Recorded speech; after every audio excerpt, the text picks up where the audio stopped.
se alguém for chamado para alguma secretaria ou para ser assessor, quais são os principais desafios nesse sentido. Vou falar um pouquinho também dos desafios de São Paulo, no sentido de cidade, né? Que foi a minha maior experiência, desde criança, mas também como secretário municipal. E tem bastante coisa em comum com Campinas, não é muito diferente assim, né? Então, espero que possa clarear também para aqueles que têm dúvidas sobre como é ser um gestor público vindo do setor privado, que é o meu caso. Só para saber quem não é filiado ao Novo que está nessa sala. Já tem camiseta, já tem tudo. Tá quase lá. Quem que filia aqui na sala? Se a gente tiver a vontade, você pode filiar? Tá, só para, se no final a gente tiver pessoas que decidirem dar esse passo de fé, brincadeira, não é um culto, mas enfim, quiserem se filiar, a gente poder ser prático e conseguir evoluir. A gente precisa de filiados, em especial Campinas, crescer como diretório aqui, e nós precisamos evoluir bastante, e temos evoluído bastante novos filiados, enfim, então eu vou começar falando um pouquinho do Novo, só rapidamente, alguns diferenciais, a maioria de vocês já conhece, então já está com a camisa vestida, não está afiliado, mas já vestiu a camisa, então já é do Novo. Mas basicamente o Novo é um partido liberal que tem como viés o liberalismo, ou seja, valorizar os indivíduos e a responsabilidade dos mesmos, fazer com que a sociedade comece a resolver os seus problemas pelos indivíduos, pelo setor privado, e propõe que o Estado atrapalhe o menos possível e seja um viabilizador da convivência, dos negócios, da educação, da saúde, da segurança, enfim, que isso seja o menos burocratizado possível, que o Estado seja apenas um veículo, um meio para que a sociedade possa ter a sua autonomia, a sua abundância e a gente possa viver feliz. Essa que é a verdade. Quem não quer viver feliz, né?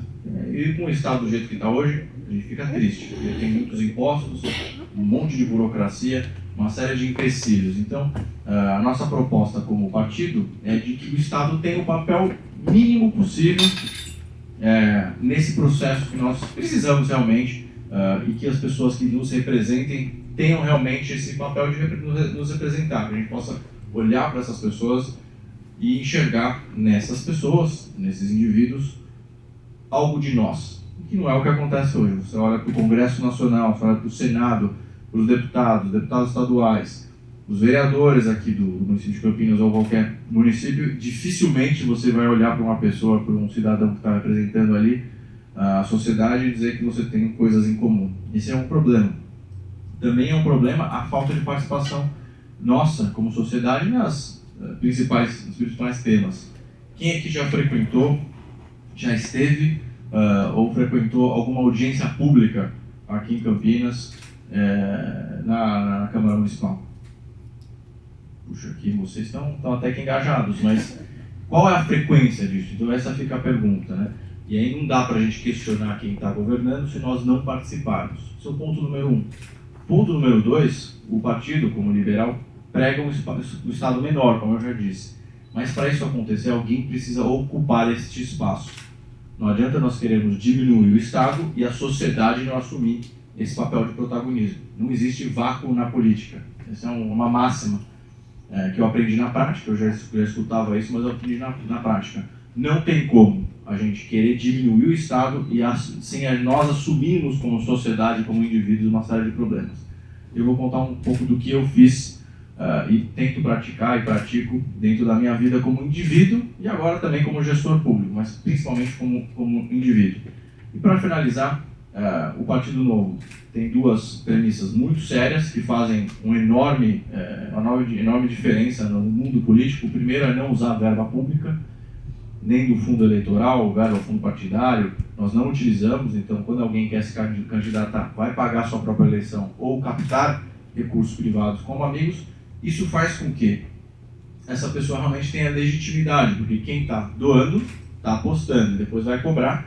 E, de certa forma, a pessoa, quando é eleita, ela se sente legitimada para poder defender as principais pautas que colocou ali no seu plano de governo, ou, no caso, se for um legislador, os projetos de leis que imaginou e imagina.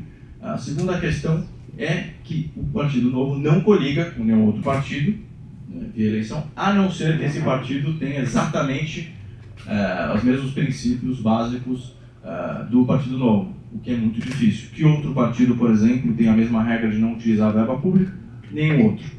Então, isso quer dizer que dificilmente o Partido Novo vai coligar numa eleição nos próximos tempos, a não ser que apareça um outro partido aí que tenha exatamente essas mesmas regras. Então, só aí no que eu falei aqui em 5 minutos já deu um mega diferencial no Novo. Qual que é o grande desafio que nós temos então, além de termos nossos representantes eleitos?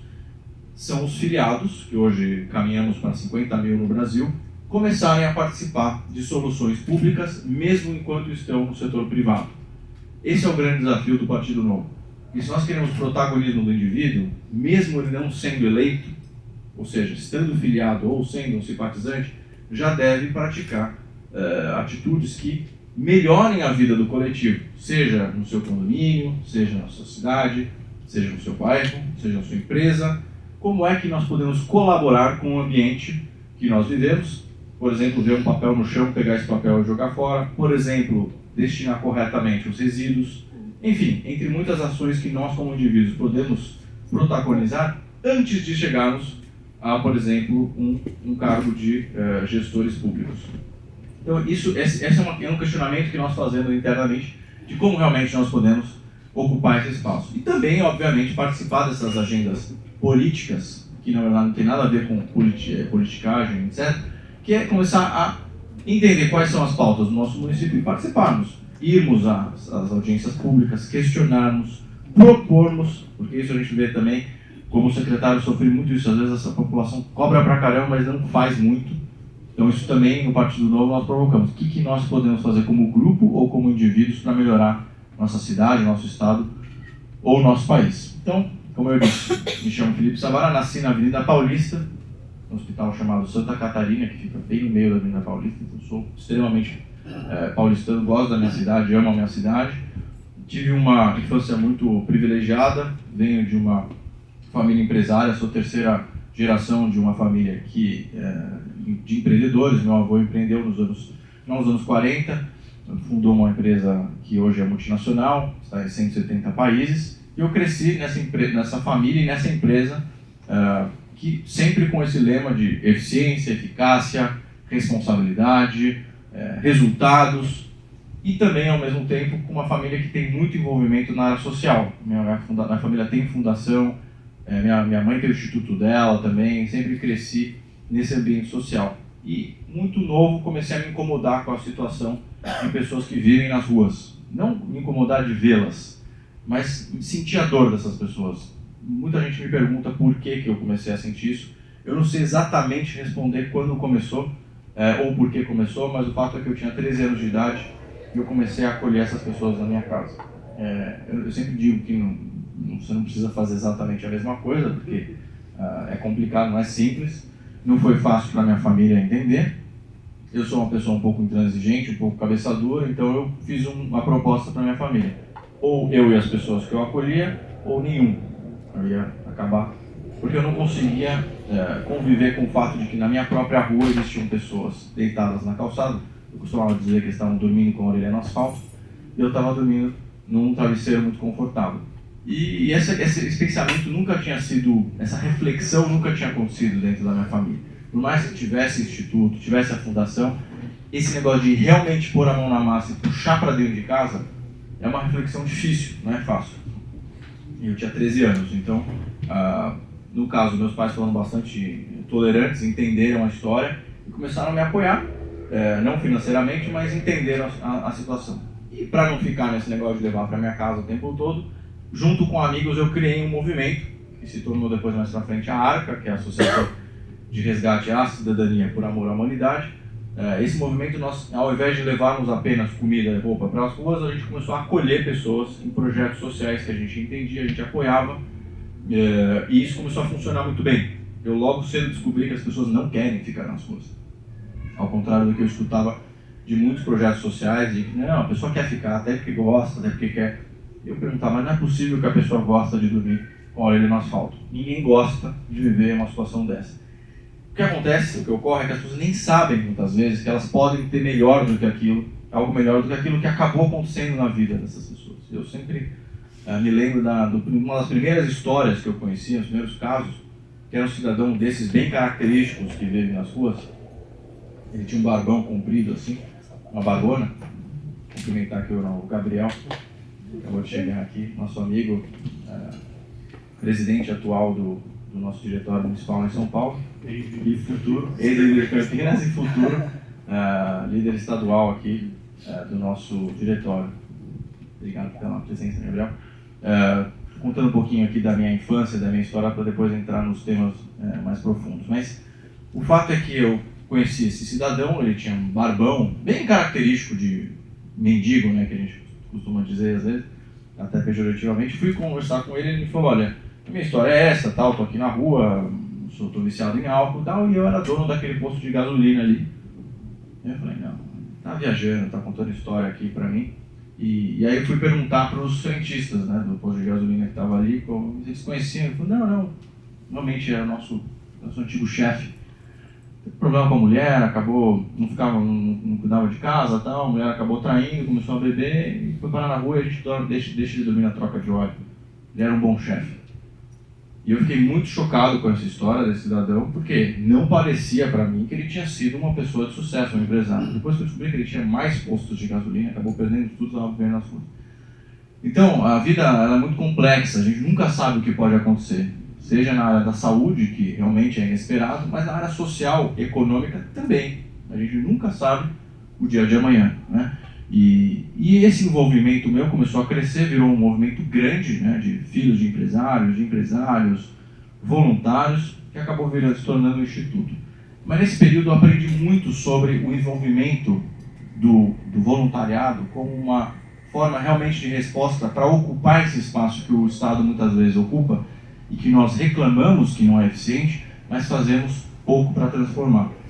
Nós realmente não ocupamos muitas vezes esse espaço, e aí não tem como reclamar, né? Eu também tive uma vivência nos Estados Unidos, e eu me lembro que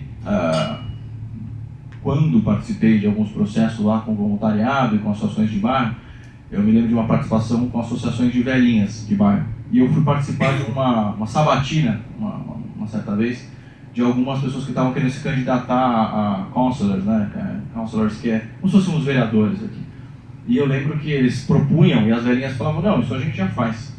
Não, mas eu vou fazer isso aqui. Não, a nossa associação das velhinhas já faz. Não, eu vou fazer isso aqui, não, isso aqui não. E aí alguém chegou e falou: vou fazer isso. Isso a gente não faz. Então, vamos votar em você. Aqui não. Aqui a gente elege por eleger, por afinidade, porque gostou da cara, porque foi ali, porque é a cor, porque é o partido, porque minha mãe falou. Nem lembra depois em quem votou. Então, essa questão do indivíduo ocupar o espaço, seja na área social, seja na área ambiental, seja na área coletiva, proposta de leis, isso a gente pode fazer independentemente do tempo, e se a gente é gestor ou não público. Isso pode ser uma consequência a gente ser um gestor, ser eleito, mas mesmo durante o período que nós não estamos fazendo algo que supostamente é coletivo, pode ser coletivo e público. O que é público não necessariamente é da gestão pública, é de todos nós. E esse é o caminho. Eu vejo muito brasileiro trabalhar para tirar férias. Muita gente, não, já paga os impostos altos, agora vocês resolvem aí. Depois que eu fui para o setor público, muita gente começou a me ligar: ó, resolve bem aí, não sai daí, Sabará, a gente gosta de você, fica aí, hein, só dá uma viajadinha aqui, você fica aí e tal. Bom, mas qual que é o envolvimento que você quer ter? Claro que tem que cobrar o gestor público que foi eleito ou que está nomeado, mas sem a participação dos indivíduos nunca vai melhorar ao ponto de a gente conseguir diminuir o tamanho desse Estado, que hoje realmente está exacerbado. Mas somos nós que criamos o Estado desse tamanho, e somos nós que precisamos ocupar esse espaço para justamente diminuir o tamanho dele. Eu tive uma vivência muito importante também na área ambiental. Um dos negócios da minha família trabalha com desenvolvimento sustentável e desenvolvimento de produtos, insumos para indústrias farmacêuticas, cosméticos, fragrância, alimentos, vindos de comunidades ribeirinhas. Aqui, quem já viu a linha Ecos da Natura? Então, a minha família foi a desenvolvedora dessa linha. Eu lembro, tinha 16 anos quando começou a discussão. A Natura foi a primeira empresa no Brasil a desenvolver com a minha família esses produtos, embora fora do Brasil isso seja muito mais valorizado. A Amazônia fora do Brasil é muito mais valorizada do que dentro do Brasil. E eu tive uma vivência enorme, morei em tribo indígena, frequentei muitas comunidades ribeirinhas, entendi a dinâmica da lógica da natureza versus a lógica que nós criamos. Então, por exemplo, a diferença entre o modelo linear e o modelo circular. Hoje a gente se fala muito sobre economia circular, que é não jogar fora resíduos e destinar corretamente. Os índios já praticam isso há muitos anos, né? Milhares de anos, onde os resíduos se tornam nutrientes, as coisas nunca são descartadas. Então eu tive essa vivência, isso foi muito importante para mim, porque eu aprendi muito cedo que a pobreza nada mais é do que a falta de abundância. Ou seja, a pobreza é a escassez. Se você resolve a escassez, você resolveu a pobreza. Ou seja, como gerar abundância de recursos para atacar a pobreza na raiz e não ficar lutando contra a pobreza ao invés de resolver a pobreza. Então, muitos dos partidos de esquerda, em especial, ou alguns movimentos, ficam nesse negócio de vamos lutar, que é a luta e não sei o quê, e não investem o seu tempo, o seu dinheiro, a sua energia em resolver os problemas. E a natureza ensina muito disso. E aí não é questão de ecologismo, não é nada a ver com isso, é realmente entender que nós podemos criar um modelo abundante de negócios, de econômicos, inclusive, por exemplo, e gerar a abundância e resolver a pobreza na raiz. Nessa época eu tive a oportunidade de ficar 12 anos no negócio da minha família, fiquei dos 16 aos 28, tive a oportunidade de ter uma atuação de sucesso, fui responsável pela diretoria internacional por 4 anos, meu departamento cresceu 78% no tempo que eu fiquei lá. Enfim, no final viajava a 30, 40 países por ano, abri filiais em mais de 10 países, tive essa oportunidade de trabalhar nos negócios que vêm da natureza, gerando lucro, gerando sustentabilidade e principalmente renda tanto para a família, para os acionistas, quanto para os fornecedores, né? E foi assim que eu resolvi sair dos negócios da minha família aos 28 anos e eu fundei a Reload, que é uma empresa de cosméticos que reutiliza garrafas PET, como essas de água mineral que a gente toma água, a gente reinvasa com shampoo. Então, não é reciclagem, é reutilização. E foi a primeira empresa no mundo a fazer essa operação de reutilização, que dentro dos critérios de sustentabilidade vamos dizer assim, o segundo colocado. O primeiro é reduzir, né? Reduce, reuse, recycle. A gente não reduz nada, não reuse nada e quase que não recicla. E a gente criou essa empresa, eu tive a inspiração dessa empresa muito novo e realmente consegui fazer, e a empresa está indo bem, e ela tem esse cunho, é um produto bom, mas o produto é um meio, o fim é recolher garrafas PET do meio ambiente. A melhor forma de recolher garrafa PET é vendendo um produto melhor, as próprias pessoas ao comprarem seus shampoos já resolvem um problema do meio ambiente. E aqui um pouquinho da Arca. A Arca teve um enorme sucesso, que foi esse instituto que eu fundei, então temos como embaixadores a Gisele Bündchen, enfim, tem um monte de atrizes, artistas, empresários. É uma fazenda que nós criamos ali em Araçariguama. Agora tem as fazendas urbanas também, que eu vou mostrar, que nós criamos, que é um projeto de produção de orgânicos dentro da cidade de São Paulo, com mão de obra de pessoas que foram acolhidas das ruas e retiradas da Cracolândia, por exemplo. Então, por causa dessa história, uma pessoa que eu conhecia, um tal de João Dória, que resolveu se candidatar a prefeito, me ligou num domingo depois de ser eleito, me falou: olha, você tem 10 horas para sair da sua zona de conforto e me dizer sim. E desligou o telefone. Domingo, 8 horas da manhã, novembro de 2016. Ele gostava muito da Arca, ele sempre admirou e falou: olha, eu quero fazer exatamente o padrão da Arca, que não é assistencialista, que é de desenvolvimento de emprego, de oportunidade para as pessoas mais carentes, especialmente urbanos. Você é esse cara, você vai dizer sim. Então você tem 10 horas. Fui procurar minha família foi contra.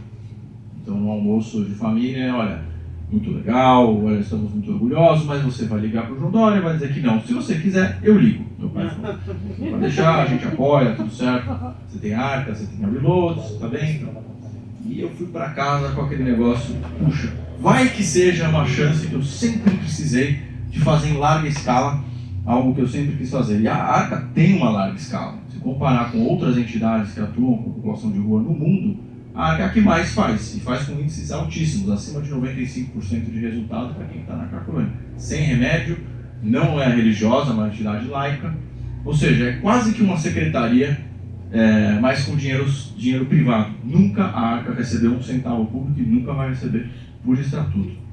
Então, já estava executando, liguei para o então prefeito e falei: olha, contrariando a minha família, mas sim, pode contar comigo. Poxa, que legal, tal, então você já começa a semana que vem. Eu falei: é janeiro. Ele falou: não, a gente já começa em novembro. Pode fazer o plano, pode fazer, vamos fazer tal. Comecei em novembro então de 2016 a trabalhar com as questões sociais do município, que vão muito além. Eu fui descobrir isso no meio do processo, muito além de população de rua. Você tem as criancinhas que estão na rua, tem as crianças que não estão na rua.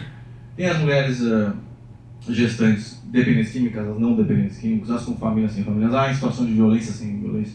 Tem o adolescente, tem o jovem, tem o idoso, tem a população em situação de vulnerabilidade e abuso, tem a população com deficiência, tem os idosos com deficiências não idosos. No final eu fui descobrir que eram 1.304 serviços, 2.400.000 atendimentos por mês, a Secretaria Municipal de Assistência Social. E aí eu tive o privilégio de levar comigo aquele cidadão ali com aquele bigode bonito, que é o José Castro, que era meu amigo de infância, estudou comigo na escola a vida inteira, estava confortável na GM, respondendo para Detroit. Liguei para ele no final de semana e falei: José, o Dora me deu 10 horas, você tem uma semana para dizer sim. Ele falou: eu preciso falar com o meu chefe. Eu falei: o seu chefe não tem celular? Detroit está sem internet? Então, você pode resolver isso já. Porque o sonho dele era para ir para a política. O meu sempre foi resolver os problemas da minha cidade. O dele era para ir para a política. Eu falei: olha, fui cooptado aqui e agora eu preciso de um chefe de gabinete. Me disseram que o chefe de gabinete tem que ser o meu melhor amigo, o cara que eu mais confio. Então, não tem outro, também não vai dizer sim.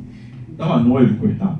Mas ele quase me matou, né? Peraí, como é que vai ficar as contas? Porque, ao contrário do que o judiciário recebe, o salário do executivo é muito baixo. O maior salário da nossa secretaria, e de 1.200 funcionários diretos e 16 mil indiretos, era R$5.000 bruto. E só tinham 5 pessoas ganhando esse salário. Como é que você ganha R$5.000 bruto e transforma uma cidade de 12 milhões e meio de habitantes? Então esse negócio de que o setor público paga bem, para o legislativo lá em Brasília, que também é 40 mil, comparado com outras empresas pode questionar, mas no executivo, o salário do prefeito, do governador é de 17 mil e poucos reais. Então, se você comparar com o setor privado, o tamanho da bucha, o tamanho da responsabilidade, o resto da vida no seu CPF, é bem complexo. Enfim, o José concordou também, trouxemos uma equipe do setor privado, um bando de maluco que nunca tinha visto o setor público, uma parte já tinha, e a gente começou uma gestão muito interessante lá. A primeira tarefa foi resolver a questão da Cracolândia, foi aquela operação de 996 policiais militares, quase 1.000 policiais militares à noite. Fizeram aquela operação que foi super questionada pela esquerda também. Enfim, tem vários motivos aqui, não vou entrar nesse detalhe. Eu sei que eu fui responsável por acolher tanto as pessoas que viviam lá quanto as famílias. Toda a situação, eu tinha 33 anos, recém-assumido da secretaria. Depois tive que resolver construir os centros de acolhida, vocês devem ter visto isso, os CTAs. Foram 18 mil vagas criadas depois de um ano, sem nenhum centavo público. Ali está um pouquinho falando sobre a arrecadação que eu fiz. Isso aqui foi logo no começo. Eu, no final, arrecadei 300 milhões de reais na secretaria, que era o rombo que o Haddad tinha deixado. O PT deixou um rombo enorme para a prefeitura, só na nossa secretaria, 300 milhões de reais. Graças a Deus consegui captar no setor privado isso sem contrapartida, foi muito legal. E talvez o programa que eu mais tive sucesso foi o Trabalho Novo, que nós geramos empregos para a população de rua. Foram 3.026 empregos em empresas privadas, começando pelo McDonald's, depois foi McDonald's desafiou o Burger King desafiou o Bob's, aí entrou o Carrefour que desafiou o Pão de Açúcar, e foi no final. Só em termos de comparação, sem querer criticar aqui, mas criticando, né? O PT a gente sempre faz isso, mas o Fernando Haddad em 4 anos empregou 16 pessoas. A gente, em 9 meses, empregou 3.026. Então, isso é uma gestão liberal. Ou seja, é convidar os indivíduos e as empresas a resolver um problema público. E qual que é a resposta do pessoal da esquerda quando eu ia conversar? Não, isso é um papel do Estado. Eu falo: mas o seu cara do Estado empregou 16 pessoas. A gente precisa empregar mais que isso. Tem 25 mil pessoas nas ruas. Quem gera renda? Quem gera recurso? Não são as empresas? Vocês não precisam estar com um turnover alto. No final, o McDonald's caiu 7% o turnover dele. Empregaram 207 pessoas que estavam nas ruas, só o McDonald's. 191 empresas participaram. E é um recorde global. O ministro do Trump, da área social, veio sentar comigo para entender como é que a gente fez, porque Nova York está com problema de morador de rua. Vocês têm noção, São Francisco está com 150 mil pessoas vivendo nas ruas. Ali a maior parte é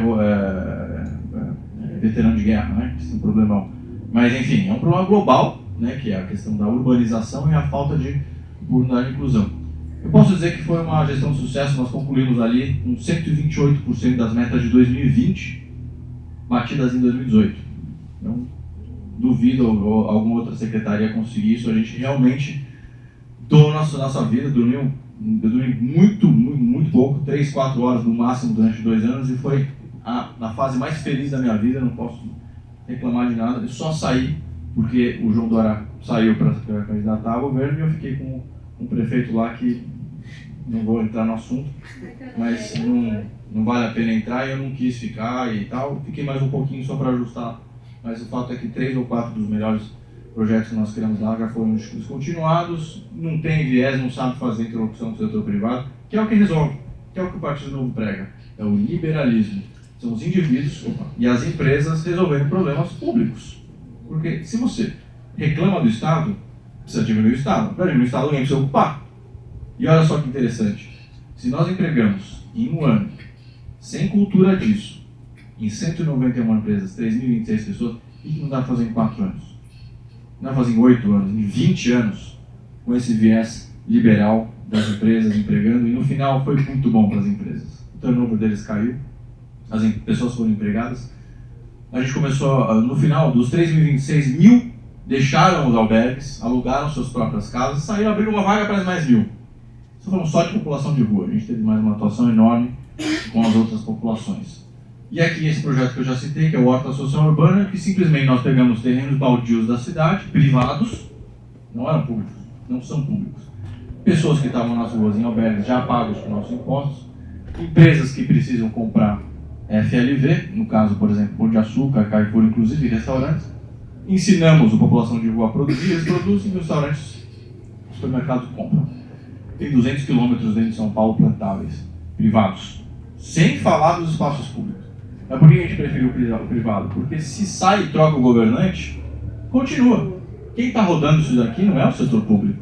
É o supermercado que precisa comprar, é você e eu que precisamos comprar no supermercado, é o morador de rua que precisa de emprego, é o dono do terreno que está comendo baldio, correndo risco de invasão, nego que joga entulho lá, barata, contaminação. Você resolve vários problemas de uma vez só.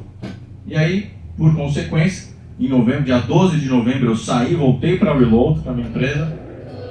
Falei, bom, mais uma guinada aqui na empresa e tal. Recebo de novo a ligação do então recém-eleito governador, o mesmo que tinha me chamado. Felipe, tem uma proposta diferente aí para você e tal. Falei, não, secretaria não vai dar. Secretaria é engessado, como é que é a proposta aí? Não, você não quer ser o seu CEO do Social de São Paulo? Deu uma risada, falei, imagina, falando de CEO, o quanto que a gente tinha apanhado dos esquerdistas e o pessoal todo. Então ele falou, olha, pode chamar de o que você quiser. Então é presidente do Social de São Paulo, você vai ter o cargo que era da primeira dama, é intersecretarial, você fala com todos os assuntos, educação, cultura, segurança, social, etc.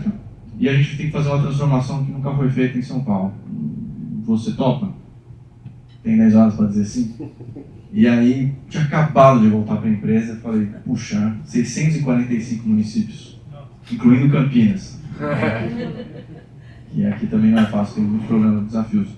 E aí topei, saí da empresa de novo, e em 1º de janeiro de 2019 eu assumi o Fundo Social de São Paulo. De cara já tirei o Solidariedade, chamava Fundo Social de Solidariedade. Eu falei, João, primeira coisa, vamos tirar o Solidariedade. Solidariedade a gente tem que ter em tudo. Tem que estar aqui na minha palestra sendo solidário, com a minha mãe, com o meu pai. E assim, se for para ter solidário, vamos pôr solidariedade em todas as secretarias. Secretaria de Educação e Solidariedade, Secretaria de Cultura e Solidariedade. Fundo Social tem que ser um fundo. Vamos fazer um fundo, vamos emprestar, vamos mandar crédito, vamos fazer desenvolvimento social. Primeiro decreto número 1 de 2019, pode checar lá, troca do nome do Fundo Social. Virou Fundo Social de São Paulo. Recriei a marca, tinha uma marca horrível, péssima. A única coisa boa da marca era que ela tinha uma laranja.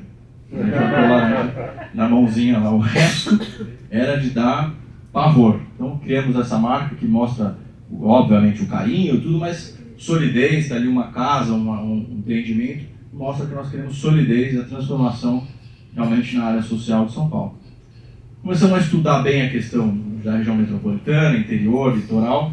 Essa é a mancha que a gente chama de escala macro, é a mancha urbana de São Paulo. Nós basicamente concretamos a Mata Atlântica, e aí inclui água, inclui toda a biodiversidade, etc. Enfim, não dá para reclamar, é o que a gente fez, o pessoal gosta de São Paulo, então tá aí. E aí nós dividimos a atuação em duas frentes, a região central, que é, vamos dizer assim, que é o centro mesmo, São Paulo centrão, e o restante ali, como se fosse aqui a região expandida de Campinas, estamos falando de ali Itaim, Moema, etc. Os regiões um pouco menos nobres, mas essa região, e a periferia, que a gente sabe que a periferia é o grande desafio, mas que ninguém olhou como oportunidade, nem como atuação, nem como oportunidade mesmo para o empresariado, enfim, ninguém olhou dessa forma. Então, na zona central, vamos falar de quais problemas a gente discutiu. Aí o José pode falar, não sei, quem aqui já teve atuação pública de alguma forma, já trabalhou no governo ou na prefeitura? Nenhum de vocês. Então, a gente tem uma atuação bem diferente, porque o João Dória, com todos os defeitos do PSDB, ele fez um governo onde todos os sábados, por exemplo, os secretários se reuniam das 7 da manhã às 3 da tarde e todas as secretarias apresentam por 15 minutos. Apresentavam, né? Agora no governo não é diferente. Então, eu aprendi as outras secretarias. Alguns outros secretários ficavam ali escrevendo e tal, eu ficava focado. Então, aprendi muito. E eu descobri que são poucos os desafios, mesmo práticos, nas zonas centrais. O grande desafio está aqui. Está justamente na região periférica. A questão é, como parar de falar, estou falando bastante aqui o blá blá blá, e como é que resolve? É isso que a gente quer saber. E como também não ficar na lutinha, né? Na mãozinha fechada ali, na luta, e resolver, né? Como é que a gente faz isso? Então vamos falar da questão central. Vocês têm esse problema aqui também. É bem menor do que São Paulo. São Paulo a gente tem quase 25 mil pessoas vivendo nas ruas. Acabamos de sair aqui do Fundo Social de Campinas, fiz uma visita lá à prefeita, inclusive, e a secretária de Desenvolvimento Social e Direitos Urbanos, e realmente os números aqui são menores, mas são os mesmos problemas, os mesmos desafios. Então você tem isso aqui que tem uma origem, se as pessoas tiveram algum problema que levou essa pessoa a viver assim. Eu já contei a história do rapaz do posto de gasolina, mas tem um monte de história. Esse aqui, vamos dizer assim, que é o social, que você pode falar que é criança também, que está na rua, idoso, mas esse é um problema social. Esse probleminha aqui, todo mundo já caiu num, pode ter caído vindo para cá. Então isso aqui tem em todas as cidades, né, em especial no Brasil. Ninguém nunca viu buraco, né? São Paulo, em Campinas, não tem. Bom, esse problema tem esse outro aqui, que é a poda de árvore. Pouca gente sabe, mas é um trabalhão para os prefeitos. Isso aqui destrói a vida de um prefeito, porque cai no poste, cai o fio, aí cai a energia, daí cai não sei o que, aí reclama, daí tem o gato no telhado. Vocês não imaginam o que é poda de árvore em São Paulo e no estado de São Paulo e nas grandes cidades. Então, isso aqui é um grande desafio. Esse outro é um grande desafio que pouca gente repara, mas a questão semafórica é um desastre nas cidades brasileiras. Não são inteligentes, não funcionam, desligam, brigam entre eles, às vezes um abre junto com o outro, fecha, bate, tem acidente. É um inferno. Então esse aqui é um outro desafio enorme urbano. Esse outro aqui, que é o de calçadas. E aqui um dadozinho, vocês sabem que no Brasil o maior número de check-ins, de matrícula em hospital, do pronto-socorro, é por queda por causa de calçada. Agora, quem sabia que calçamento é responsabilidade dos indivíduos e não do governo?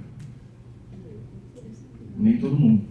Então, está aqui mais uma frente onde os indivíduos precisam começar a tomar conta.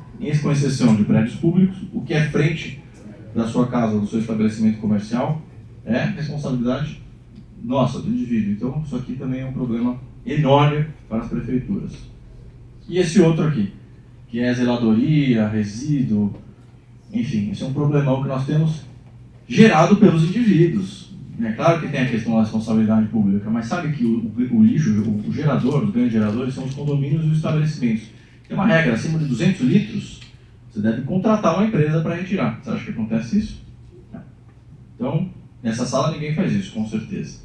Mas em outros lugares, fora dessa sala, tem pessoas que acabam destinando incorretamente os seus resíduos. Esse é um problema na cidade. E um outro que eu já citei que tem a ver com o semafórico é a questão da mobilidade. Ok, como é que resolve isso? Da onde vem esse maior problema? Então, vamos falar um pouco da questão do que nós conhecemos como áreas urbanas. A gente chama esse é um extrato da cidade, um pequeno extrato, essa parte que a gente falou, das zonas centrais, da maior parte da população que vive nas periferias. Essa é uma oportunidade. Então, vou exemplificar São Paulo, mas representa muito das outras cidades. É muito parecido. 56 milhões de pessoas no Brasil vivem em periferias. Tá? 11 milhões dessas pessoas vivem em favelas. E não vem me falar que é comunidade, não. É favela. Quem chama de favela? Quem mora lá. Então quem sou eu para falar que eu não vou chamar de favela se o cara está chamando de favela? É uma demagogia esse negócio. Às vezes nas redes sociais eu recebo, olha só, nossa, falando que é favela. Isso aqui é uma pesquisa que foi feita por eles e é a favela. Está aqui, ó, o Instituto que fala das favelas. 11 milhões. Dessas 11 milhões, 5 milhões moram em São Paulo, no estado de São Paulo. 5 milhões de favelas. As pessoas veem isso. Olha isso aqui. 23 anos é a diferença da expectativa de vida de quem vive no centro e quem vive na periferia. Sabe o que é viver 23 anos a mais? Essa é a realidade. 247 vezes é a diferença de emprego a mais no centro do que nas periferias. E olha esse dado aqui, ó. Quase 1000%. 885% é a taxa de juros a mais que alguém que capta um empréstimo, ou mexer crédito, microcrédito, paga quem vive na periferia. Então, se a gente olhar só esses 3 últimos dados aqui, a gente vê que tem uma enorme oportunidade. Não de luta, de resolução. Se a gente olhar para isso como oportunidade, a gente transforma de fato esse país, esse estado, as nossas cidades. Olha aqui. Isso aqui é São Paulo, macro-região. Esse roxinho aqui é onde está o mercado financeiro, onde está a economia, os empregos. E aqui o laranjinha, que é o laranjinha ruim, não é o laranjinha positivo, que é o nosso, é onde está a falta de oportunidade e a falta de saneamento. Olha só. Será que não está errado isso? Como é que a gente pode, pelo setor privado, pelo público, jogar essa renda que está aqui, e principalmente recursos financeiros, descentralizar isso e resolver, de fato, essa situação? Questão ambiental, né? Vamos falar da questão ambiental. Da onde vem a contaminação? Quem já viu o Rio Pinheiro do Tietê desse jeito aqui, lindo, maravilhoso? A gente passa lá, que cheiro, que absurdo, que absurdo. Certo, a gente já nasceu, já era assim, né? Me conta uma história que eu acho que é folclore, mas é verdade, que os avós nadavam lá, etc. De onde vem essa contaminação? Essa contaminação vem justamente da periferia. Olha só da onde está vindo os afluentes que alimentam aqui. Para quem é empresário sabe que a CETESB hoje não permite você devolver água menos limpa do que a que você joga. Então, não é mais das empresas, das indústrias, nem dos condomínios. A contaminação vem das regiões justamente periféricas. É o mesmo problema da economia. Então, como é que a gente resolve o saneamento? Então, eu vou falar aqui, contar uma historinha para vocês muito rápido. Quando eu assumi em janeiro, eu olhei o balanço das empresas estatais, né? Porque a promessa do governador era privatizar. Aí eu olhei o lucro da Sabesp, 2 bilhões de reais. Eu falei, bom, está resolvido. Vou chegar no presidente da Sabesp e falar, investe aqui e a gente resolve o saneamento. Certo? Errado. Cheguei para o Braga, presidente, ele senta quase do meu lado, nas reuniões de sexta-feira, semanais. Falei, presidente, tudo bem? Esses 2 bi aqui, vamos fazer saneamento? Ele falou, eu queria muito, mas o Ministério Público não permite. E como não? É a área ocupada.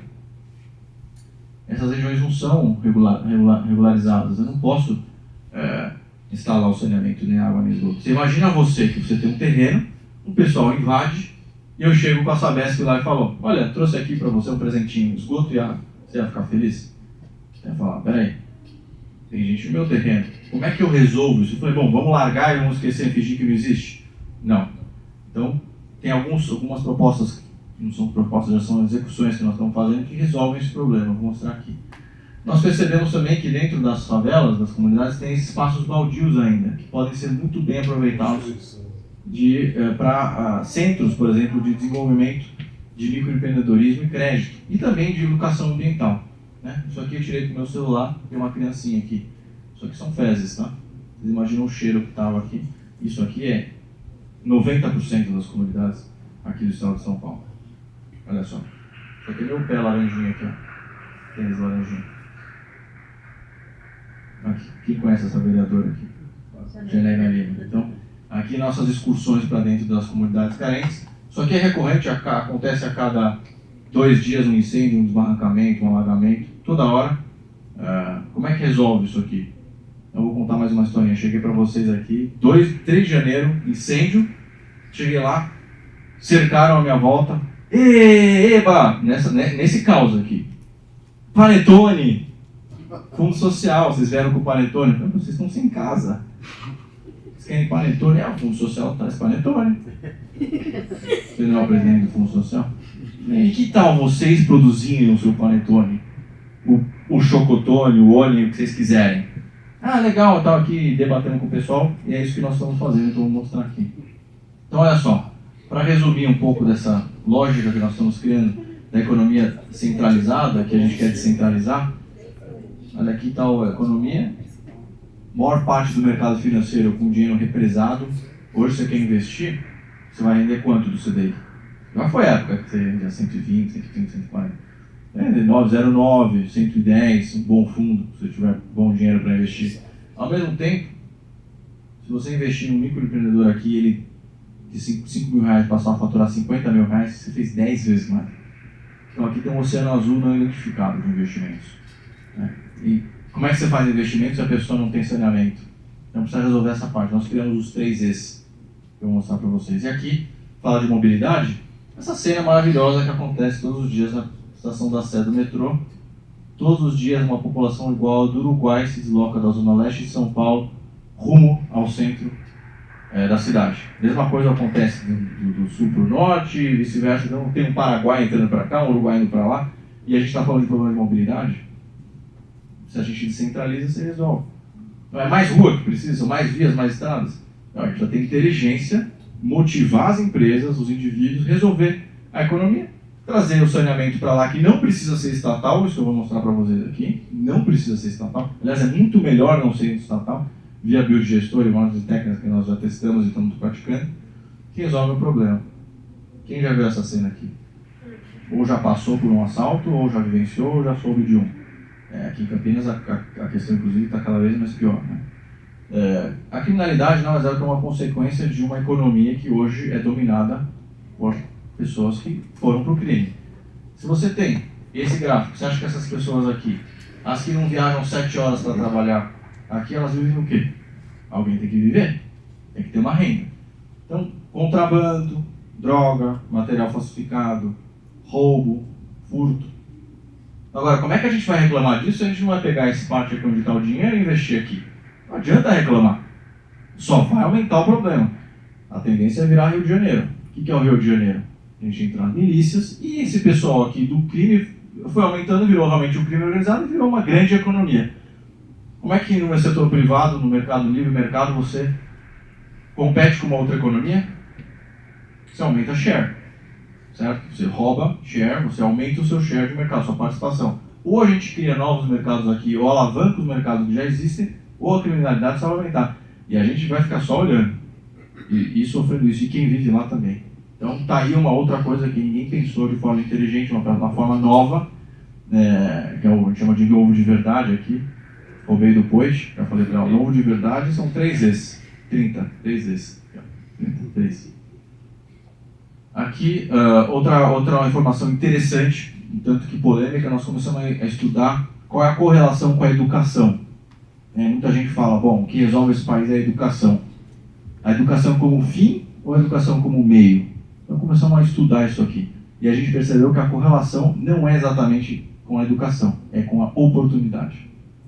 É uma questão, eu repito sempre o que a Viviane Senna fala, se o Ayrton Senna não tivesse recebido um kart de presente, ele não teria se tornado o piloto de Fórmula 1 que foi.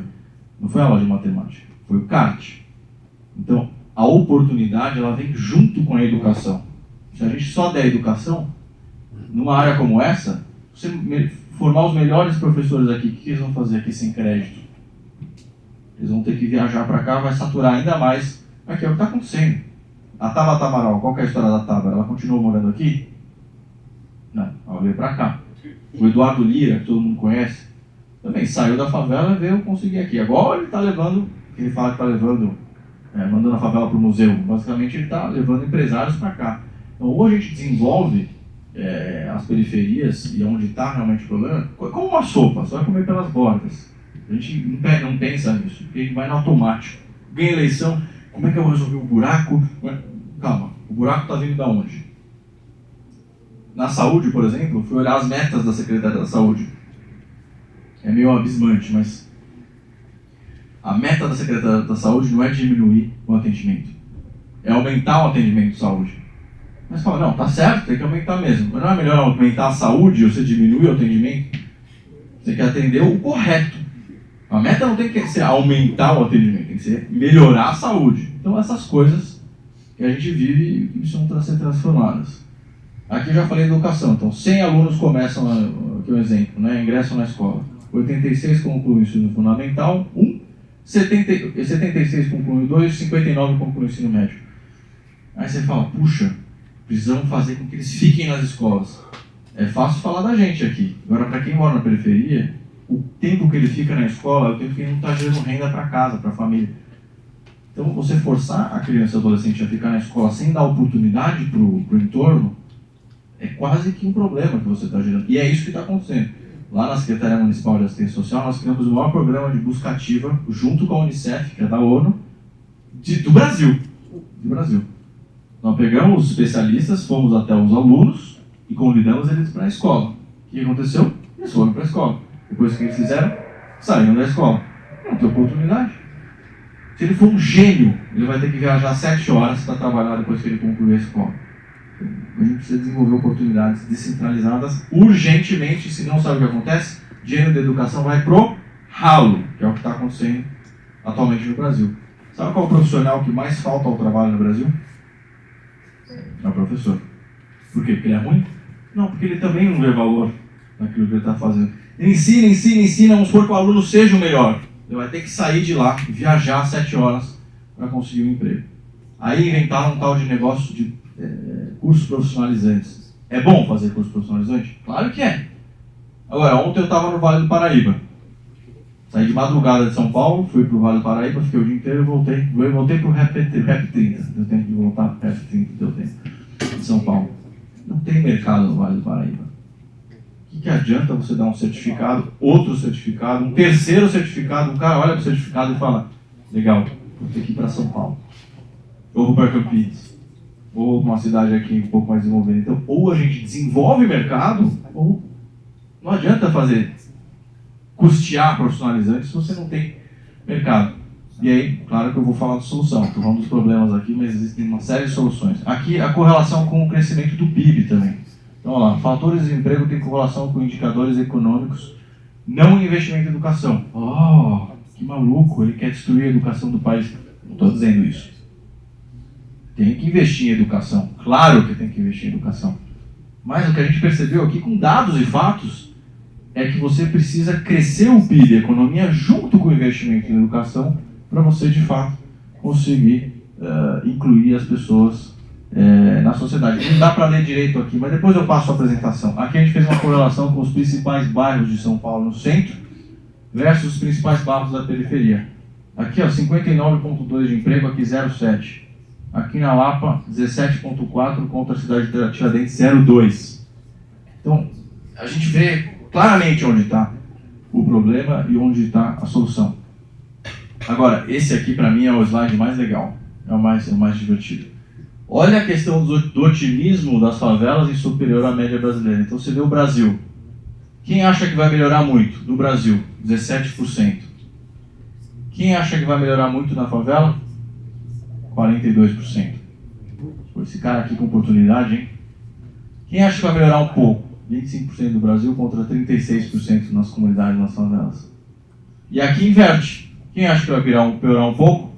Aqui a gente, aqui você vê 3%. Então, está aqui um outro segredo que demonstra que nós temos uma grande oportunidade de... Só queria pedir, por favor, se puder só... Estou conseguindo... se concentrando. Obrigado.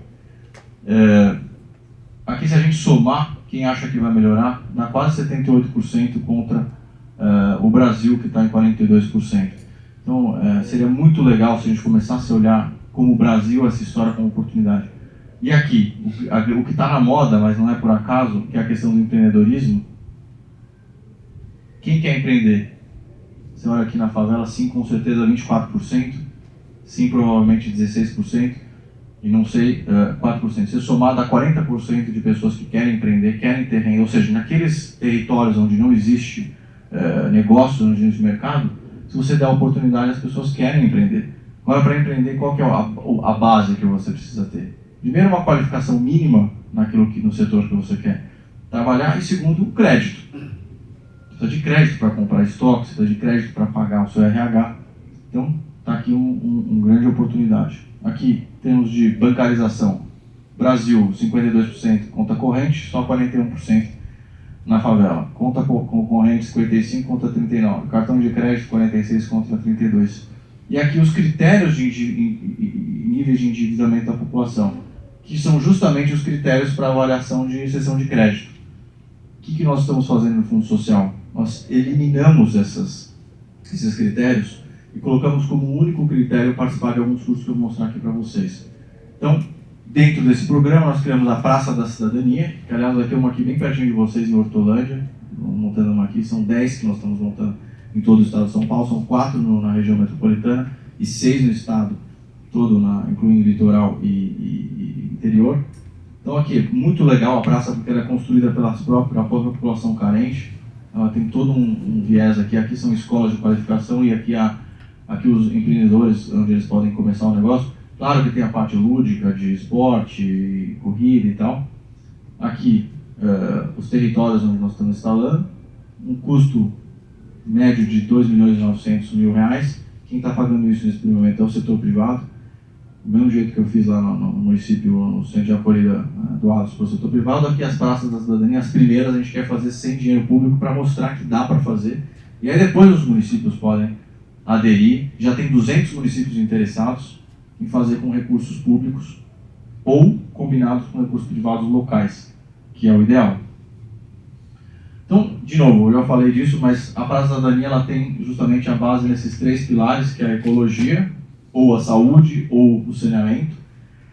A educação, voltada à geração de renda, então é educação produtiva, né, o que a gente sempre fala, o José gosta que eu falo disso, eu vou falar disso. O PT, o Lula, os governos de esquerda, eles deram crédito para consumo.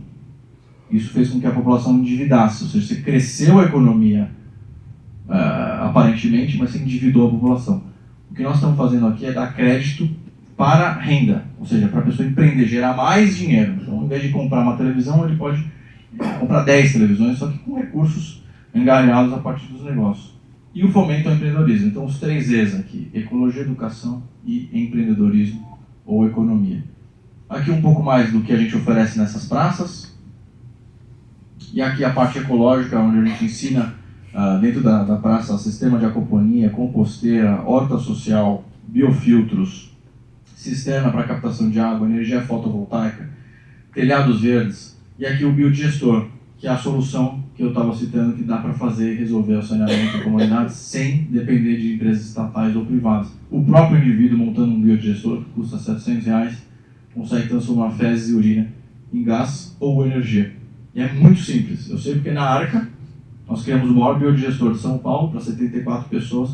Todo o esgoto da fazenda vira energia ou gás.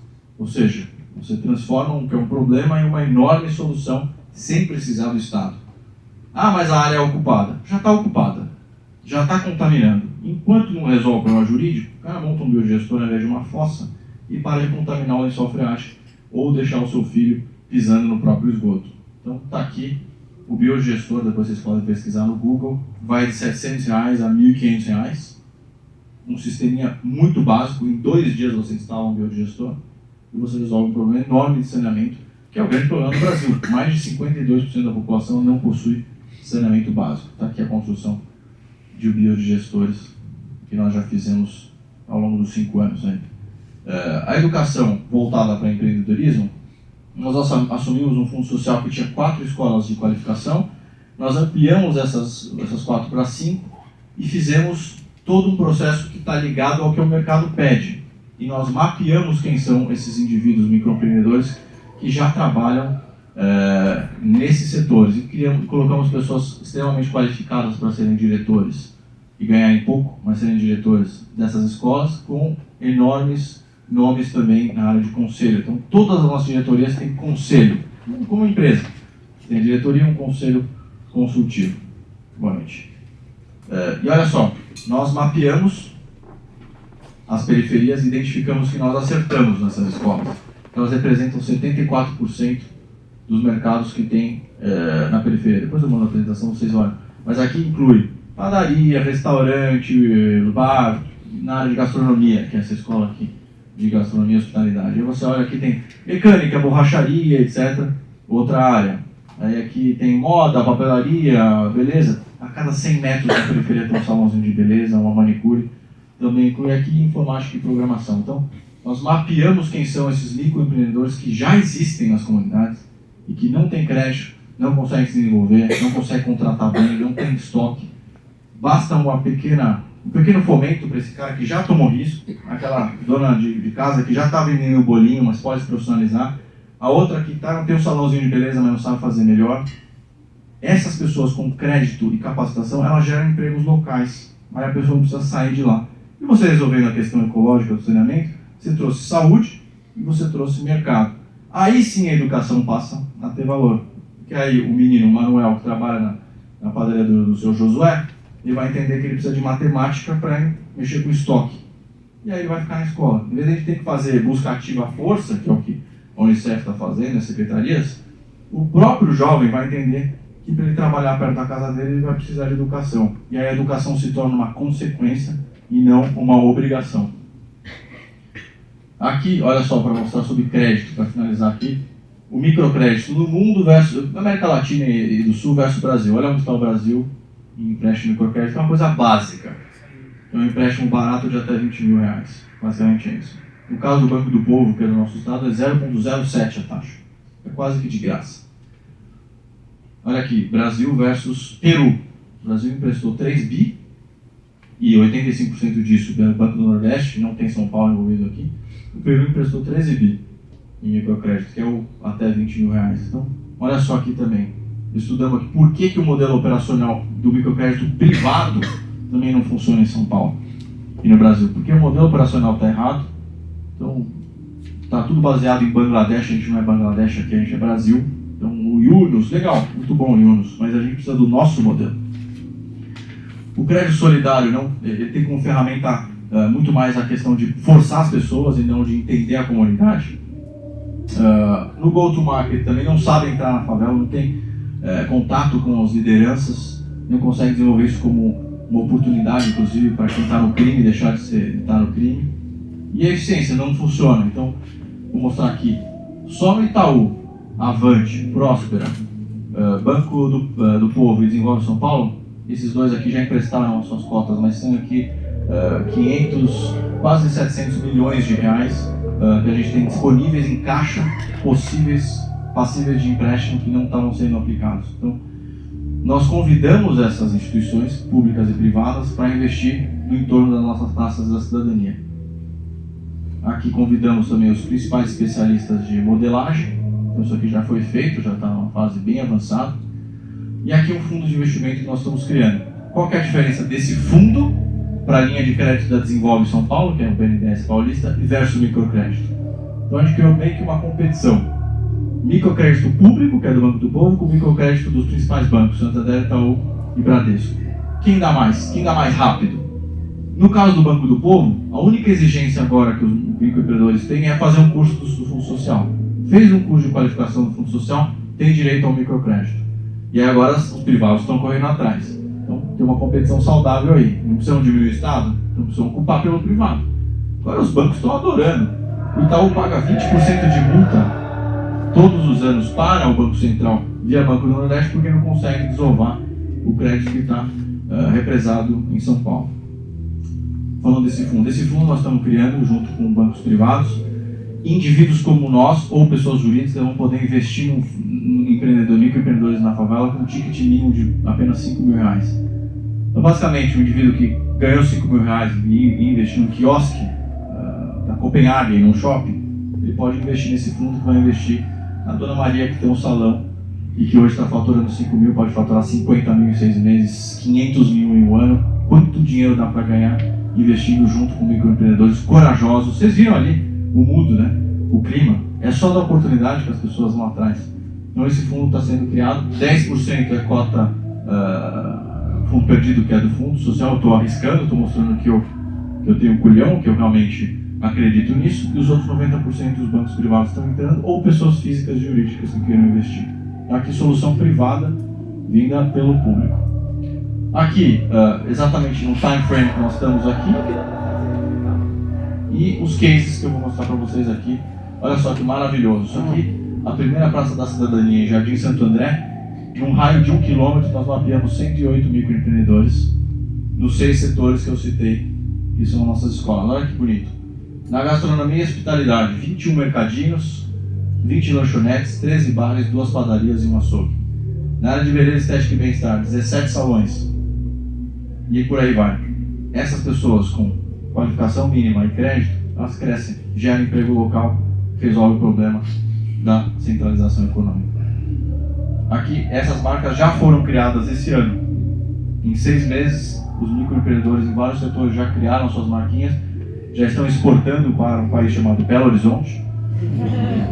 Então, muito legal que já está interestadual, inclusive, estão pagando seus impostos via microempreendedorismo, as MEIs, a gente abre para eles também. Então, isso aqui é sucesso desses primeiros 6 meses já. Mesmo sem a primeira praça pronta, que fica pronta em agosto, nós já criamos o ecossistema, já demos o crédito, eles já estão empreendendo.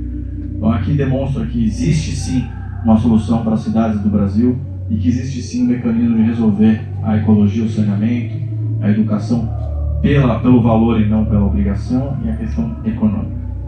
E aqui eu vou mostrar algumas fotos das obras já, das praças. Quem constrói, que também é legal, não somos nós, através da escola de construção, eles que constroem e põem a mão na massa. Isso faz com que a história perenize. Então, 20% das pessoas são remuneradas por nós para construir e os outros 80% voluntários que querem construir a Praça da Cidadania. Aqui, Capão Redondo, já estava assim com lixo, olha só. Era onde eles descartavam lixo, já limpamos, já estamos descontaminando, está caminhando. São Miguel Paulista, Pindamonhangaba, aqui também construindo uma Praça da Cidadania. Então, nossa intenção é criar as que a gente chama de vilas cidadãs, que são comunidades onde a ecologia, o saneamento está funcionando, onde tem educação, as pessoas estão vendo valor, o professor valorizando o aluno também, e onde a economia está pujante. E aí, não só a economia vira multinacionais, principalmente esse êxodo das pessoas de lá, economia local, territorial. E aqui o nosso sonho que é uma cidade, ou cidades no Brasil, abundantes, produzindo seu alimento local, desenvolvendo realmente uma resolução da pobreza na raiz. E não gastação de tempo com luta, com protesto, com não sei o que, sem de fato pôr a mão na massa. E aqui não adianta falar que o Estado vai fazer isso, que não vai. Então, somos nós, e nós também entrando para o setor público e tendo essa visão de diminuir o nosso Estado. Aqui eu termino a minha apresentação, agradecendo a oportunidade.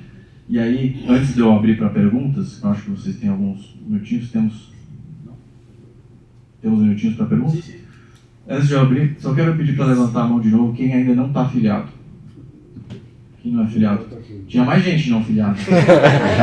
Já afiliou no celular, pelo jeito, hein? A gente vê. Então, eu queria perguntar para vocês aí, supondo que o Novo tenha realmente esse viés, vocês estão vendo que nossos deputados federais, estaduais, nossa vereadora Janaína aqui em São Paulo, supondo que realmente nós temos essa proposta de renovação da política e que muito do que eu passei aqui possa ser praticado, o que impediria vocês de se filiarem? O custo é muito baixo, menos de R$30 por mês, menos de R$1 por dia. O que impede vocês? Eu queria muito escutar vocês, antes de abrir para as perguntas, vocês não filiados, o que ainda resiste? Porque se a gente não filiar e não entrar para a política e não participar, não vai resolver.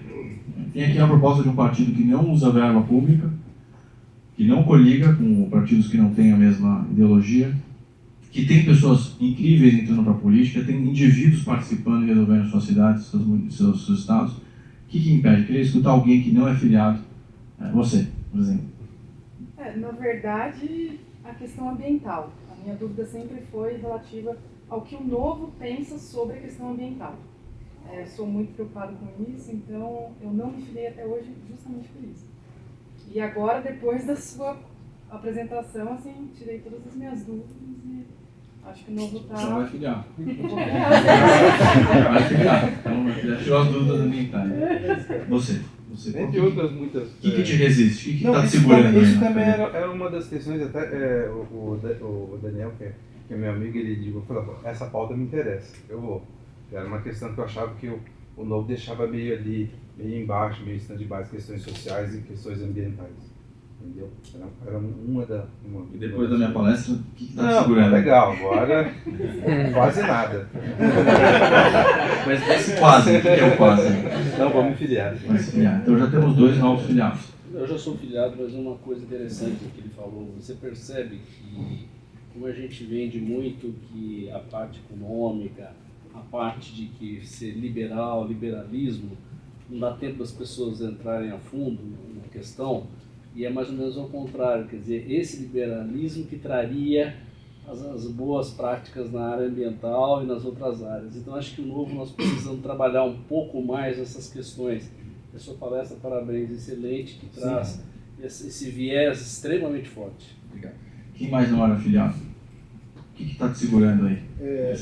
Não em caso da filiação, mas no caso da candidatura, você se candidatar a um cargo pelo Partido Novo.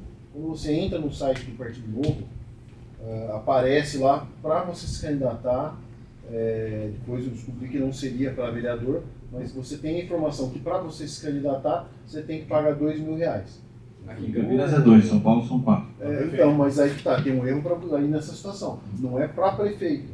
Aliás, é para prefeito, para vereador seria um valor menor. Para vereador ainda não abriu, as inscrições se abrem dia 15 de agosto. Então, essa informação que eu não consegui captar no momento. Agora, a segunda questão, em relação a se candidatar, é uma questão matemática. Eu estou vendo que alguns partidos têm uma quantidade muito grande de pessoas querendo participar da política através desses partidos, o que geraria uma quantidade muito grande de pessoas competindo com outras. E se você tiver alguns outros partidos com um menor número, você tem uma chance maior caso esse partido tenha uma votação em que vai ser dividido por um menor número para votação. O que você poderia me orientar em relação a isso? Primeiro, então, só garantir que nós temos 2 filiados aqui. Quem que vai fazer a filiação? Já pode abrir o site e já preparar.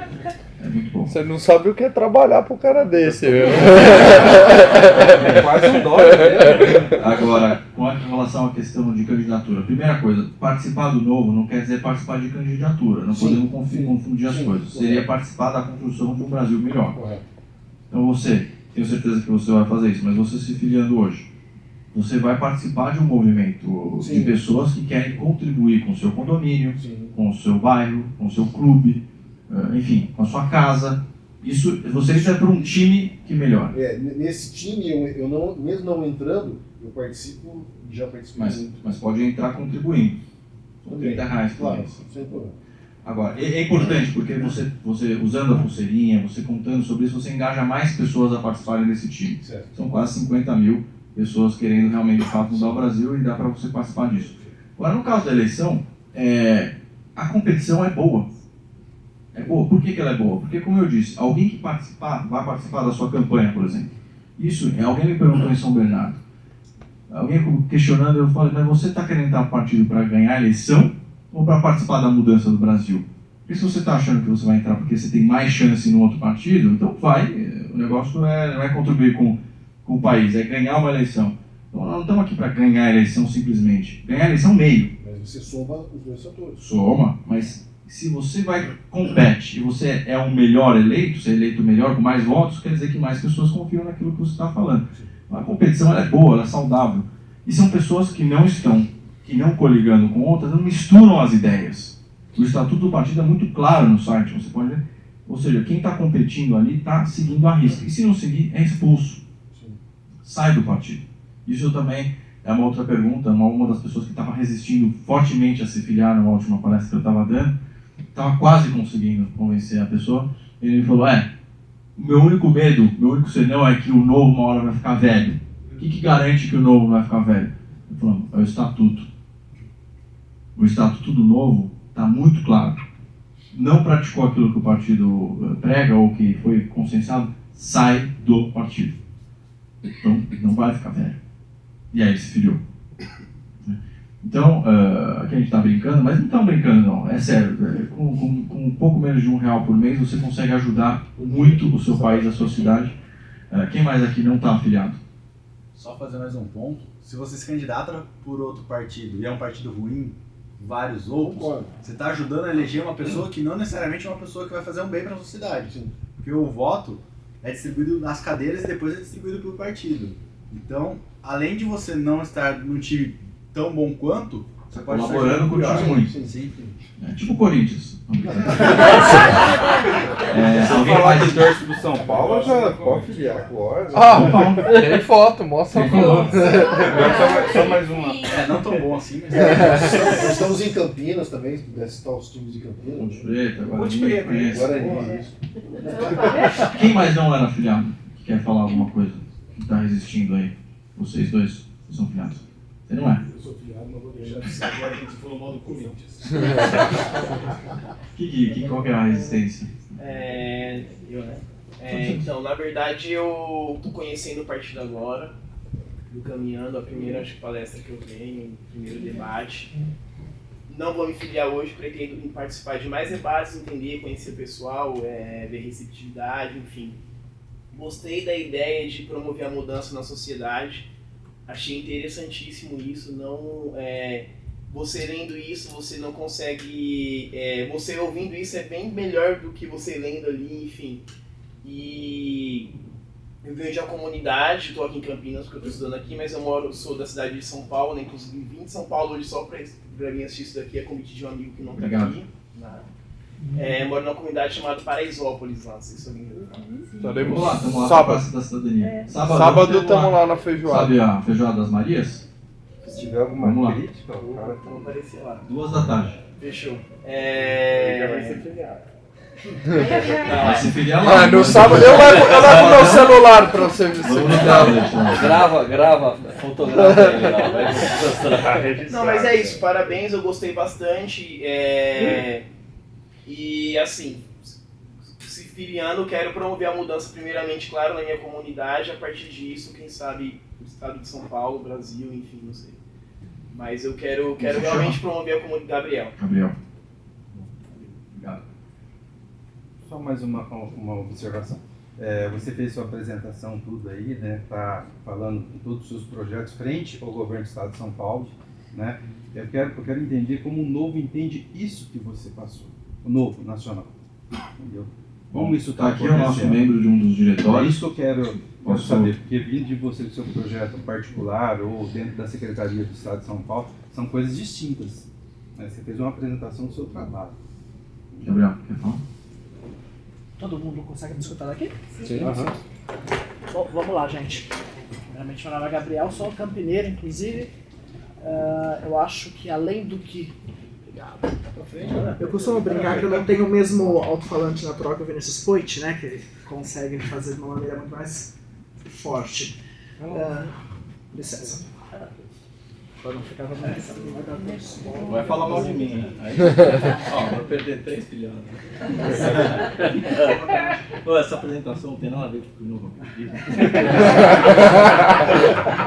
Pessoal, boa noite. É importante que fique claro para todo mundo aqui presente e outras pessoas que vocês possam encontrar e falar do que vocês viram hoje. De que o Novo é um projeto de mudar o país, mas esse projeto acontece somente por pessoas apaixonadas, tanto pela liberdade e como pelo Brasil. O que o Sabará apresentou para vocês, ele tem circulado o estado inteiro de São Paulo, bem também como lá a nossa capital. Ele tem ajudado o Novo a justamente trabalhar o social. Que muita coisa, acho que das pessoas aqui pontuaram, né? Que o Novo realmente... Exato, e o ambiental. O Novo não conseguia fazer isso de uma maneira mais aberta e mais frequente. Então, se colocando a liberdade em primeiro lugar e fazendo o indivíduo como agente de mudanças, é que a gente realmente vai conseguir transformar a nossa Campinas, a nossa São Paulo. Afinal, quem faz o Brasil acontecer é cada um de vocês. Não a galera que está aí do lado ou em qualquer outro lugar, mas sim vocês. Só uma palavrinha que eu acho que cabe muito bem. O liberalismo acredita que o conhecimento é descentralizado, então o Novo não tem pautas fechadas em muitas questões. Mas claro que se amanhã a gente elege um prefeito em Campinas ou vereadores, nós temos uma excelente referência que podemos debater, chamar essa pessoa para nos ajudar. Então, a gente não pode ser dono da verdade. Então, até por causa disso, é interessante essas propostas liberais de se construir centros nas comunidades, nas favelas, e não uma estrutura centralizada como é outras propostas não liberais. Não, até entendo, é porque o Novo ele detém muitas questões nos quais faz a gente ter uma certa afinidade com o Novo. Né? Mas isso sempre ficou meio ocioso ali. Para mim, na verdade, nunca existiu muito pouco. E é muito claro assim, eu estou muito próximo dos diretórios e no Novo é muito claro também, se eu começar a praticar ações, projetos, programas que diferem daquilo que o Novo prega, eu sou expulso, eu sou retirado do partido. Então, de certa forma, e na prática, isso já é o Novo atuando. Nós estamos renovando a política aqui. No próprio município de São Paulo, quando eu fui secretário, quando houve qualquer crítica, mesmo dentro do partido, o Gabriel se lembra, eu levantei e falei, peraí, não é só eleito que renova a política, eu estou aqui representando o Novo e estou transformando. Isso aqui, só fazendo um complemento, não são projetos, são programas. Então já está acontecendo. Você vai lá, eu te mostro os biodigestores já produzindo energia. No campo utiliza-se muito biodigestores, como o dos animais. E funciona bem. Então por que não funcionar com os outros animais, uma tal espécie chamada humana? São os animaizinhos que também podem produzir energia e gás. Então, só bem para mais alguém que não perguntou ainda. Você está escapando no filiado.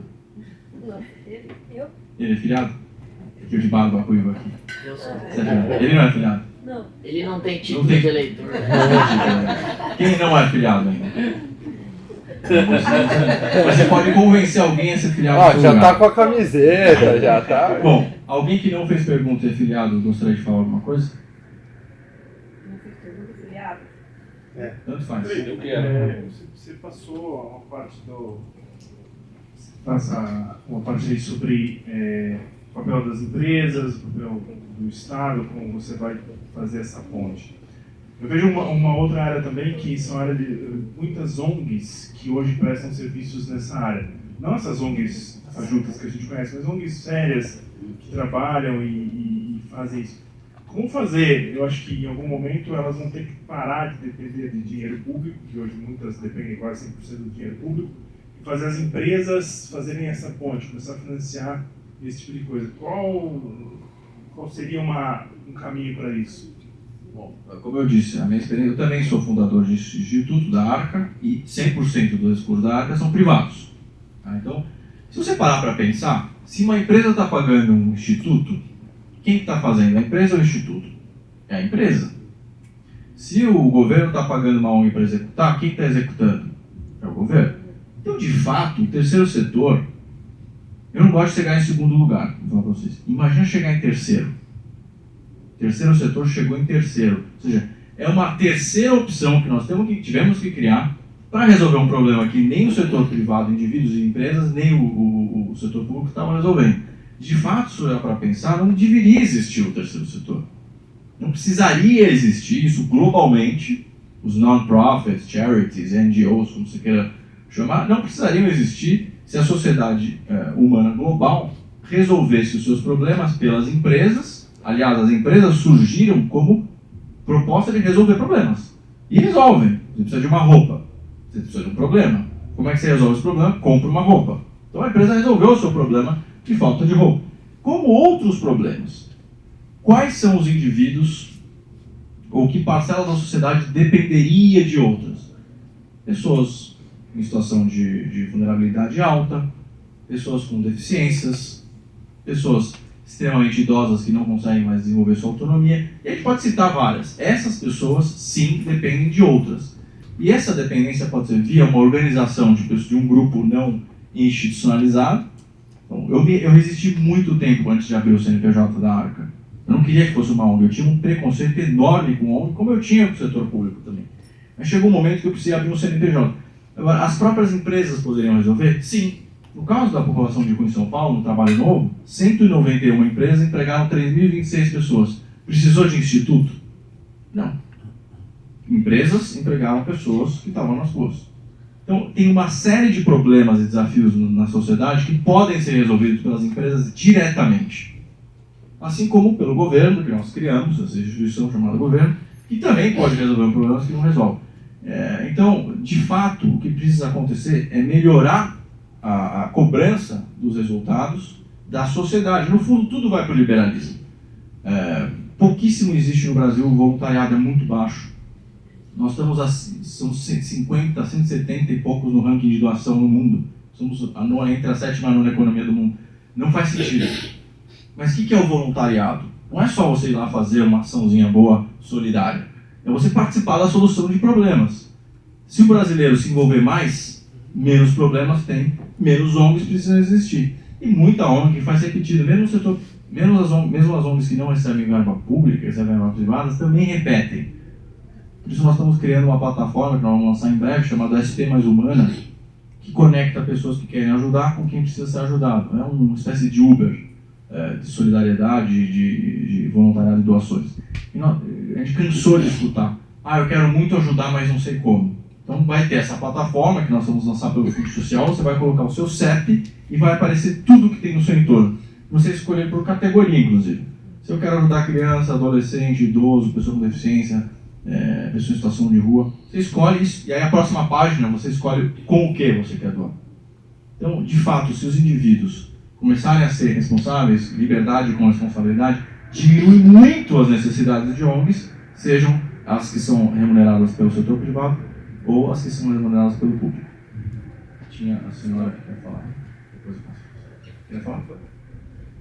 Não quer mais? Eu quero falar, sim. Sim. Eu fiquei feliz muito de te ouvir. Pela sua inteligência. Você está usando a sua inteligência de forma, vamos dizer, saudável e útil. Entendeu? Porque eu acho que o que falta para as pessoas é usar a inteligência não só para, ser milionário, mas sim para ganhar muito dinheiro, mas também as outras pessoas serem ajudar. Parabéns, Silvio. Obrigado.